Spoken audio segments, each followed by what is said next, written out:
I'll do the intro. I think I'm ready. Oh, I think I'm ready. I think I'm ready. I go. think I'm ready. I think I'm Let's ready. go. Let's go. All right, ready? No. I'm weak. Um. He looked beyond my faults and saw my needs. Yes, sir. Because amazing grace shall always be my song of praise. Woo. Oh, Lord. Whew. Okay, all right. He'll keep you in. Might want to kill your keys too, in case you have to get up. It shouldn't be a problem, but I don't want you to be mad at yourself while you editing it. Right. God, dang. Got to reshoot the whole episode. y'all come back. No. No, sir. You do it. Right.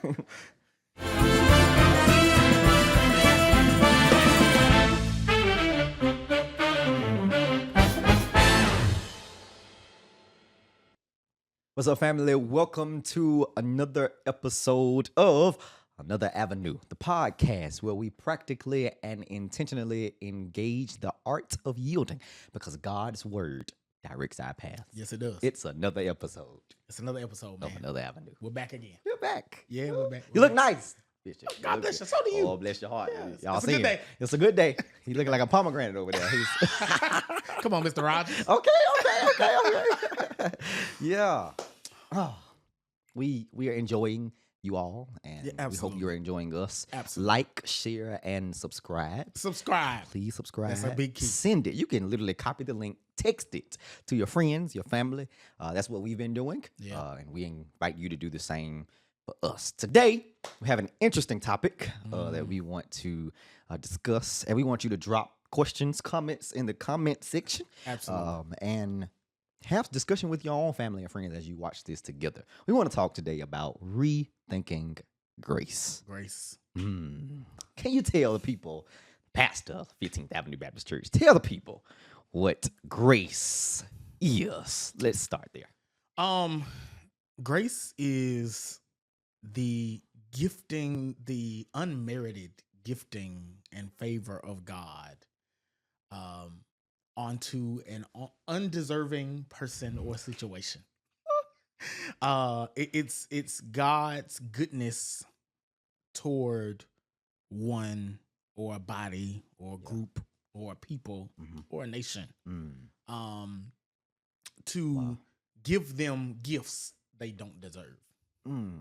I love that word unmerited, which means Yeah. you don't have no merit status for his grace. You can't earn it. You can't earn it. Nothing I can do. He gives it freely. He gives it, and God gives it to who God chooses to bestow it upon.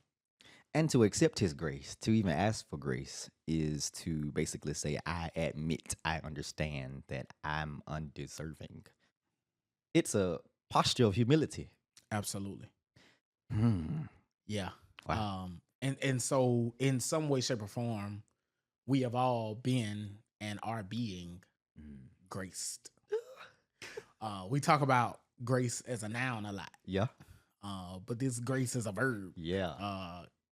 And we receive it passively because God is the giver of it, right? Yeah. And so we talk about grace a lot. Amazing grace, how sweet the sound. How sweet. That saved the rich like me. Yeah. Right? And that's salvific grace. Absolutely. But then, man, I love Amazing Grace shall always be my song of praise, right?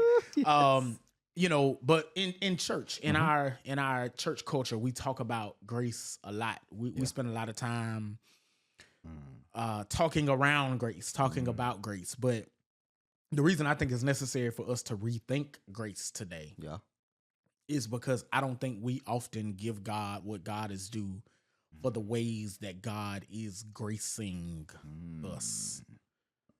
Let's talk about the kind of ways that God has graced you. Let's just start. So I start in Tennessee. Okay. We talked a lot about Alabama. Yeah. But in Tennessee, man, here at 15th, Right. I am being graced. Yeah. God has graced me to pastor wonderful people. Yeah. Right. Shout out. To 15. Shout out to 15. Yeah. Shout out to 15. But like being graced to serve a people who've dealt with a lot. Yeah. The church has suffered much. Yeah. Over the last decade, man. 2016, beloved pastor, Pastor William F. Buchanan, passed as the pastor. Wow. Then after that, the church called another pastor in 2018, Dr. David Lattimore, who came in 18, left in 21, but also in 2020, in the same month, 15 suffered destruction of church property and damage to even the sanctuary in the beginning of March of 2020. Wow. And then a couple of weeks later, COVID hits. Yeah. Right. And then the next year, your pastor leaves. Right. And so then in 2023, they called me. And so there's a lot of expectation around that. There's a lot of and it's not just formal, but also informal. In informal conversations you have with members, there's these conversations and this desire even for forward movement. Yeah. Right. This rebuilding. Yeah. Physically and congregationally. Right. Yeah. Culturally within the congregation, there's this desire, this yearning for us to become again. Right. And when I think about the things that I've been able to accomplish, that we have been able to accomplish together as a congregation, pastor and people together in just a short amount of time, right? It's grace. It's grace.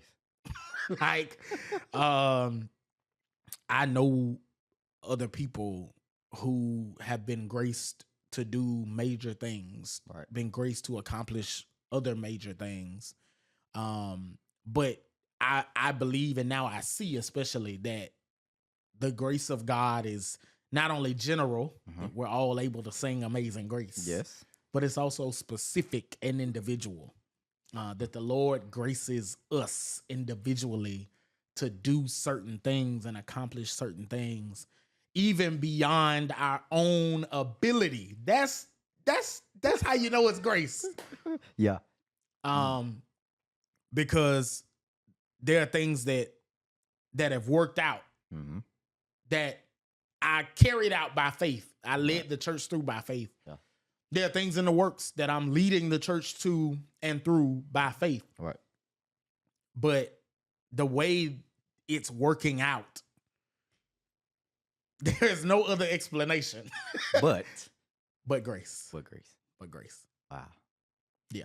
I would even dare say the building of the team that is helping me to carry this stuff out. It's grace. Because I called at the time a 23-year-old, right?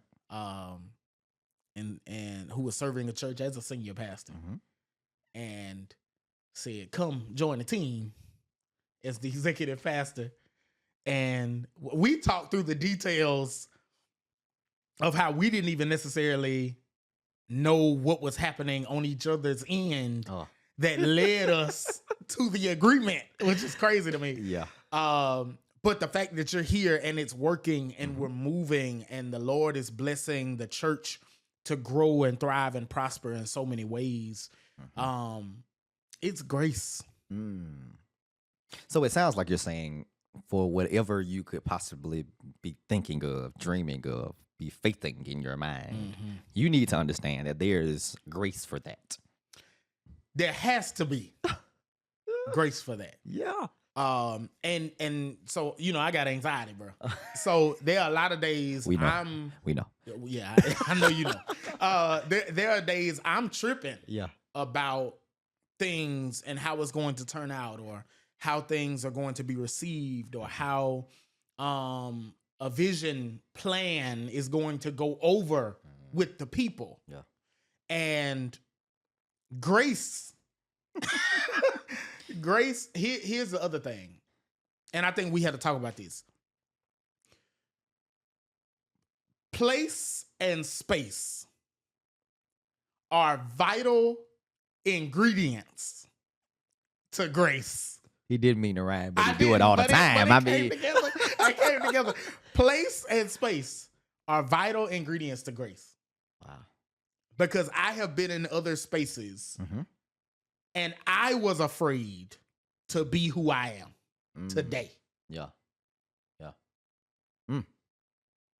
I was able to accomplish good things, great things even in that place and space, but not in the way that I'm able to do it here. Because the Lord, that grace is not only general, Yeah, it's specific and individual. So there's, in essence, a certain level of grace for every space. Not only a certain level, a certain kind. A certain kind of grace. That's my argument. My argument is that there's a certain kind, and that doesn't remove the need for faith. I believe it requires more of it. I think we need to pause and talk about these kinds of grace, because some people may not believe that there are different kinds of grace. There's actually a text biblically that literally denotes God as the God of all grace. So you in your Bible. That if it's all grace, it must be multiple. Yeah. And based on the place and the space determines what kind of grace you get. And I think we do ourselves a great disservice.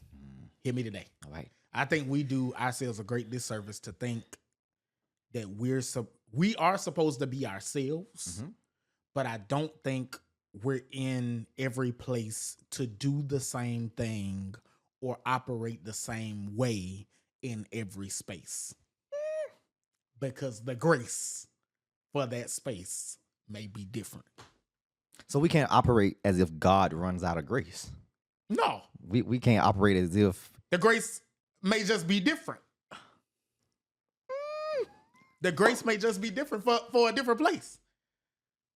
Because there's something, and we are, I think we need to go ahead and talk about this. We are operating either in comfortability or in lust. Oh, let's talk about it. If we think that everywhere we go, we're meant to accomplish the same things in the same way. Okay, let's talk about comfortability. Let's start there. So with comfortability, I mean, we have to acknowledge that the call on our lives is always God's. So it's never my calling. Yeah. In the sense of ownership. Right. Which means I don't get to dictate where God sends me and what God does with me. If I am a true disciple, follower of Christ, servant of God, whether a preacher or not, right, on my job, in my business, whatever I'm doing, whatever you're doing, right, my responsibility is to remember that the call on my life is always God's. Therefore, I'm not always seeking confirmation. I'm seeking direction. This is interesting because most times when a loved one passes away, we love to turn people into angels. And that's your faith. But angels have to be submissive to God's call. And if we're going to make people angels when they die, we need to start acting like what we trying to become. Right. If we're going to do that. So we need to humble ourselves initially and be totally fully submitted to the calls that God has for our lives. Yeah. It's not my direction. So getting to the comfortability piece, right? I have to constantly remember that. First off, read your Bible. None of these people who were doing the Lord's will were comfortable. Wow. I would contend that one may never be comfortable, but God is faithful to comfort. I may remain uncomfortable doing what God has called me to do. I will likely continue in uncomfortability, in this discomfort, right? But I will be comforted.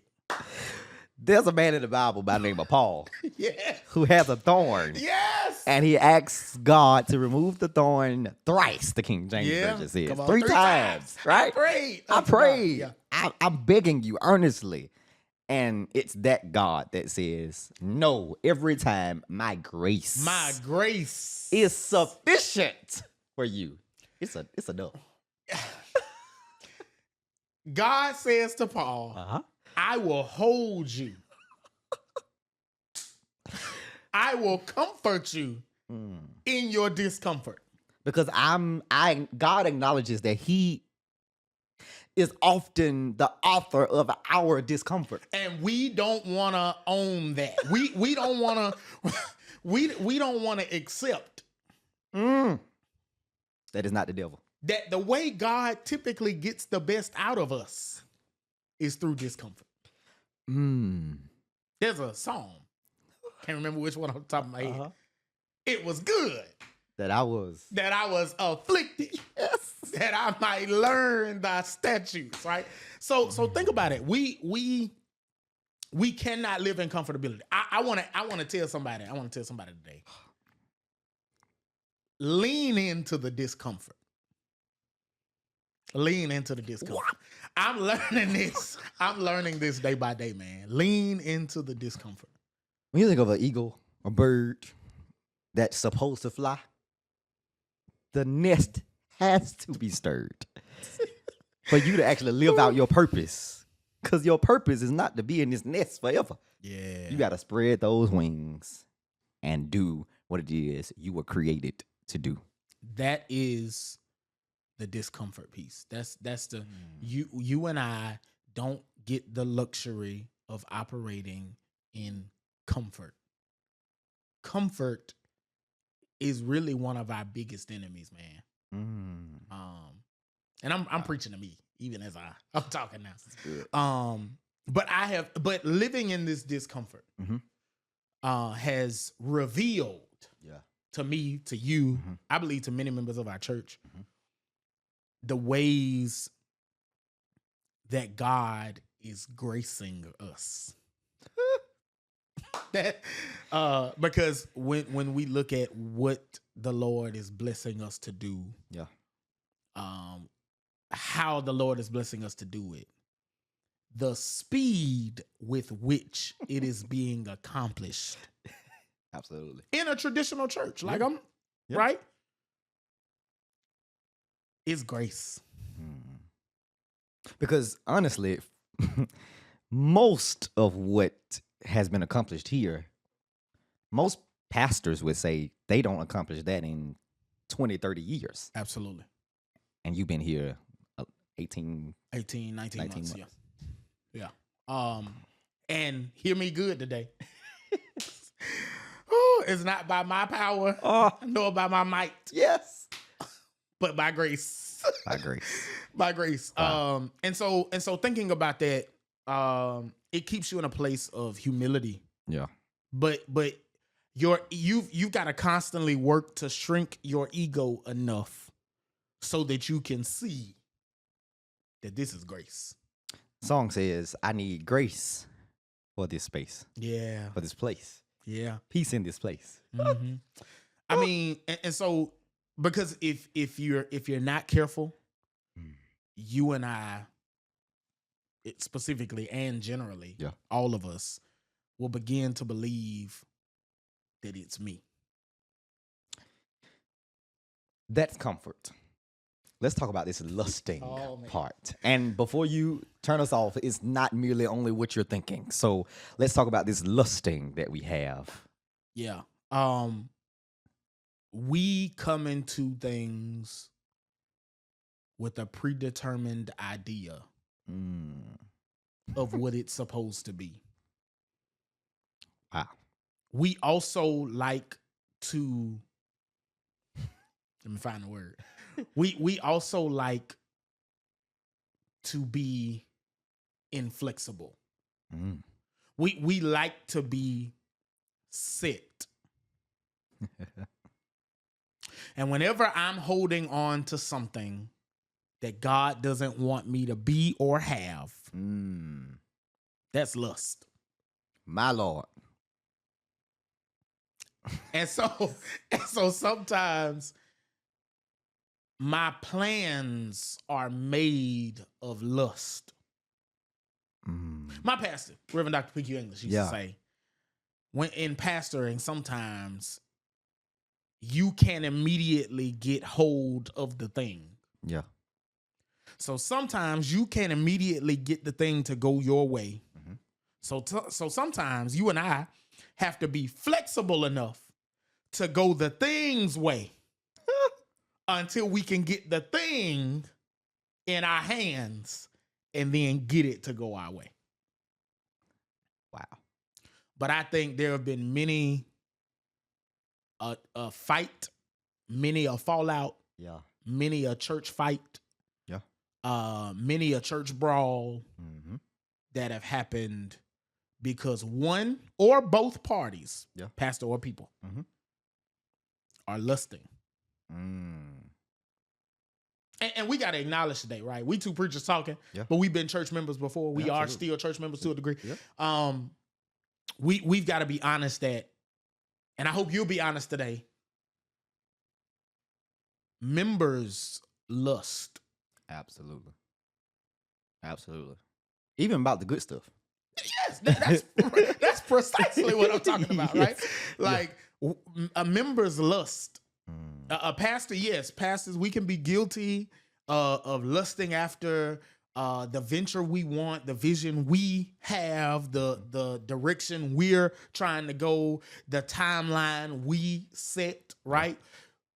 But members lust too. Members are lusting after what the church used to be. Wow. And God has left that. The grace has lifted. The grace has lifted. That's not there anymore. That recipe is no longer possible. The community has changed. Gentrification is occurring. Society has changed. People are different. You are different. Yes, you are. Right? The grace has lifted for that. And so we spend time lusting. This is why we got to be prayerful, man. We have to be prayerful. Prayerful and flexible.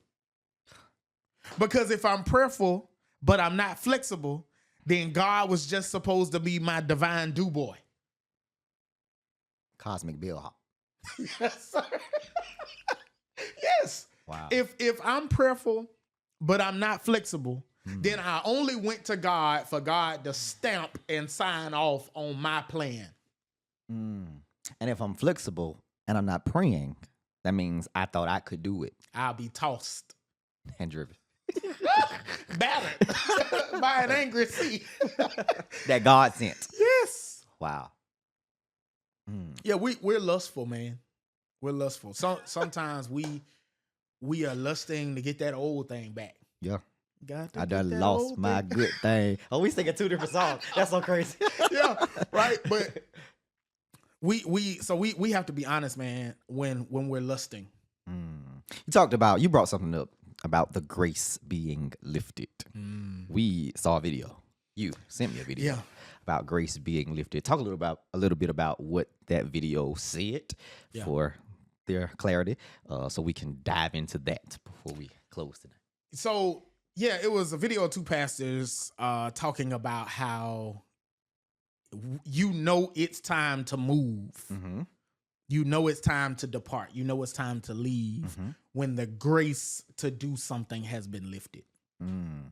And what he goes on to say in the video is that the grace being lifted looks like you now struggling to do what you were once able to do with ease. Wow. Doing things. So like we're talking about now, how we're being graced to do this work.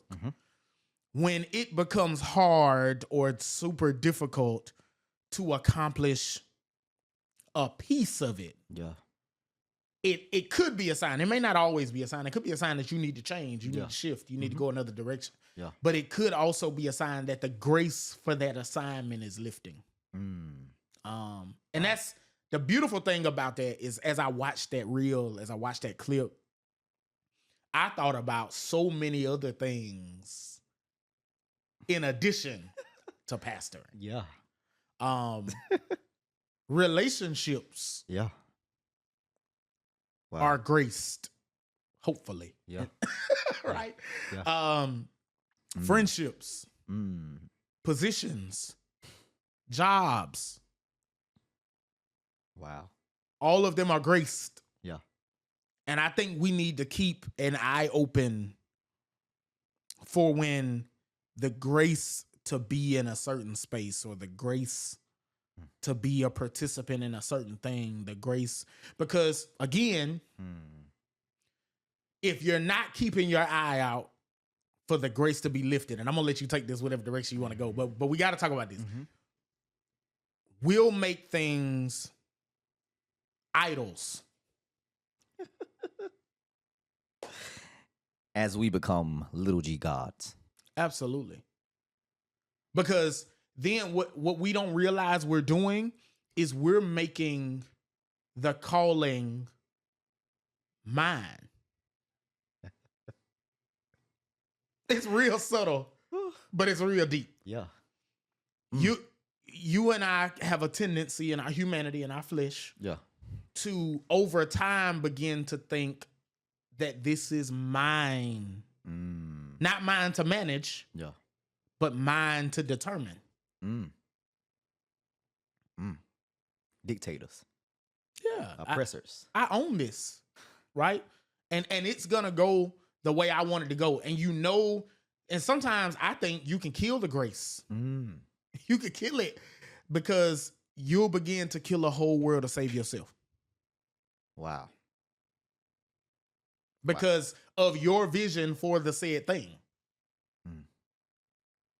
There's a building in our country that now holds an individual that operates certainly in this facet. Absolutely.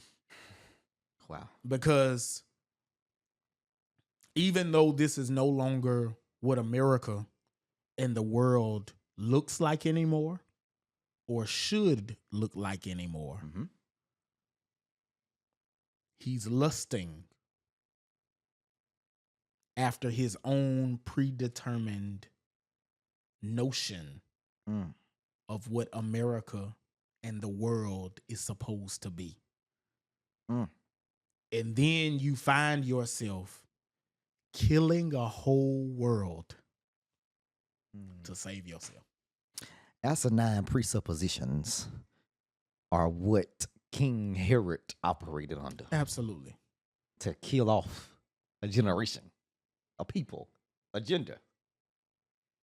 And at the root of lust is insecurity and a lack of trust in God. And if we're not careful, we'll become the very thing that we hate. Yes. Wow. Yeah. And so I want to back up really quick. Okay. To think about for us, you, the watcher, the viewer today. Yeah. But then also for us, where am I being graced? And am I still in places where the grace is lifted? Wow. Because we all have excuses about why we should stay. Absolutely. Because of that comfort or that lust, right? Yeah. And when you lust and you chase after that lust, you are attempting to limit God to what has worked. There's a passage in the Bible, right? Okay. Everything is not clear to me, but you can help me. Yeah. They have the jawbone Yeah. of the donkey. Yes. That slayed all these people. Yeah. Was it 1,000 men? Oh, it was a lot of them. Samson. Yes. Yes. And they wanted to keep what had worked. Make it a sacred cow. Because it worked. Man. But the grace Yes, it wasn't in the jawbone. Right? It was on the jawbone.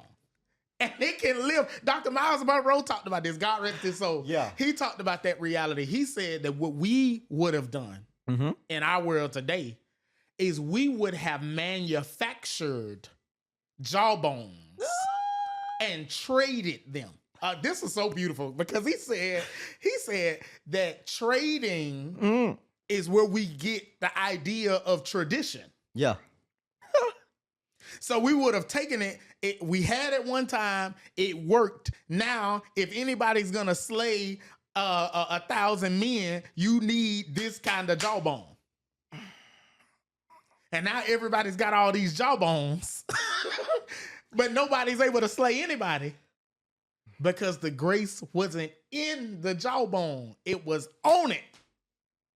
And I'm gonna get in real good trouble with the black church because think about how many jawbones we have in our churches that worked, and we give them the credence and the credit for it working. But how many young people that you say ain't coming to your church because you keep using the jawbone that's not graced for something? How many of your kids left the church to hang out on the block or to stay home or to go to work when they actually love the church? The grace is lifted. The grace has lifted. Yeah. So we that means that we have to always be living with divine imagination. What can this thing become? I think when you think about Ezekiel in the Valley of Dry Bones. Can these bones live? My Lord. We always have to be living. Can there be grace? Is there grace for this thing? But we have to be living with the divine imagination, because what tradition has done, if we want to go down this road, what tradition has done is it's allowed us to take our brains off, turn them off. Yeah. Turn it off. Turn the TV off. Turn the TV off. And nostalgia. Yeah. Nostalgia has rocked us into a brainless lull. Are you saying we've become the Walking Dead? Absolutely. I wouldn't have said it like that, but I'm glad you did. Yes. Yeah, we're living, man. We're living in many of. Let's not, because this isn't a knock against the church. I'm a pastor. You a pastor. Most of our marriages are the Walking Dead. Your spouse has become somebody totally new. And you still talking about what they liked 15, 20, 30, 40 years ago when y'all first started dating. You hadn't even noticed that he or she doesn't eat that anymore. Or that they don't even sell that anymore. Right? You're talking about what their favorite restaurant is, but that restaurant has been closed for 5 years now. You turned your brain off. Wow. We no longer live with imagination. We no longer live looking for God to show us something new or to do something new or to grace us in a different way. Wow. And we let routine ruin us. In the way you raise your kids. Routine. Is it ruining us? Man, listen. And so the grace for a thing makes me wake up every day and look for a new way.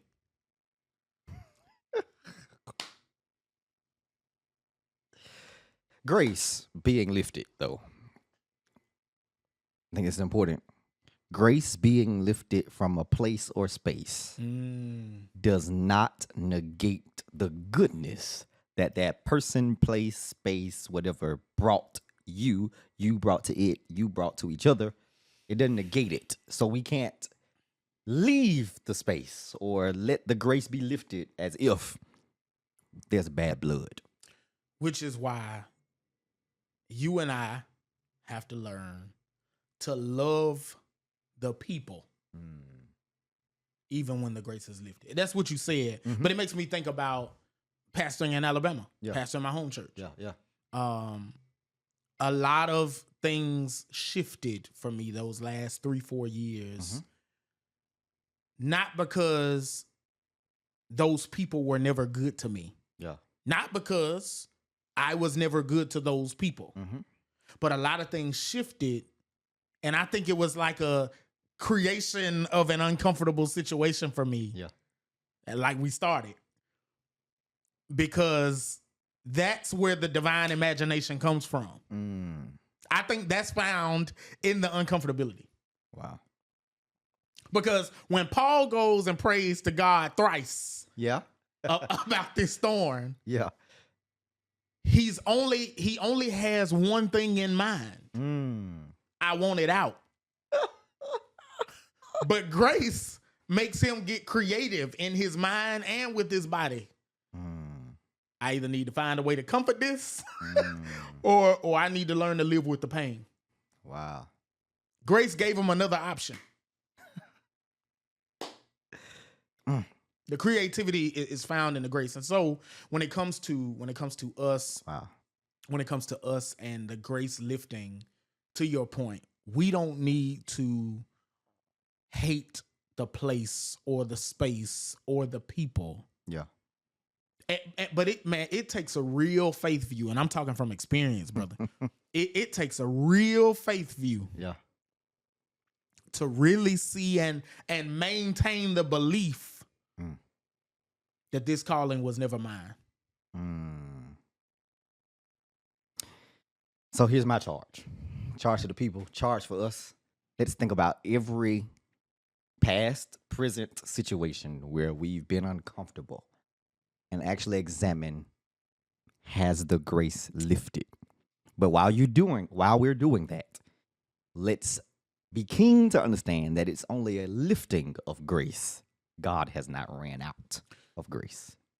1 Kings chapter 17, and I'm going to let you close. I think shows us the perfect picture of the lifting, but not the removal of grace. Okay. When Elijah declares to King Ahab that there will be a drought in the land and there will be no rain until I say so. Yeah. And God preserves his life by sending him to the brook Cherith. Yeah. He's at a brook. A brook, by definition, is a small stream. A stream is already small. But he's at a brook, which is a small stream, right? Yeah. And he's graced there. To get food, he did not hunt. He's graced there to not have to go find water in a drought, but the water came to him. Watch this. The text says, but the brook dried up. The grace, this is the Byron Jackson version. The grace of the brook lifted. Yeah. But God didn't let him starve to death. What I love about that text is that when the brook dries up, the next verse says, then the word of the Lord came to Elijah. You go make me run here. Then the word of the Lord came to Elijah. Get up, arise, and go to Zarephath, for I have commanded a widow there to feed you. Wow. To your point, the grace lifted, but it was not removed. He just needed to go get what God had for him. Yeah. In another place. In another space. God was going to do the same thing for him in another way. And so Elijah doesn't get to bash the brook. Because the brook never belonged to him in the first place. He was never the supplier of the brook in the first place. He didn't create the brook, which is why I shout when I hear the earth is the Lord's and the fullness thereof, the trying world and they to hold it together. that dwell therein. I promise. So don't bash your Brooks. Yeah. Don't bash your Brooks. What I love about that is that he was doing the will of God. And the grace still lifted. Grace still lifted. Doing the will of God, grace still lifted. But because it didn't run out, he was safe because he was in the will of God. So, grace is lifting. You are uncomfortable. Examine ourselves. Let's do that. Determine, first of all, has the grace lifted? And also, are we safe in the will of God? No matter what you do, stay in the will of God. There's grace for that. Thanks for joining us tonight. Whenever you watched, like, comment, subscribe. Subscribe. We want to hear what you think. And we'll see you next time.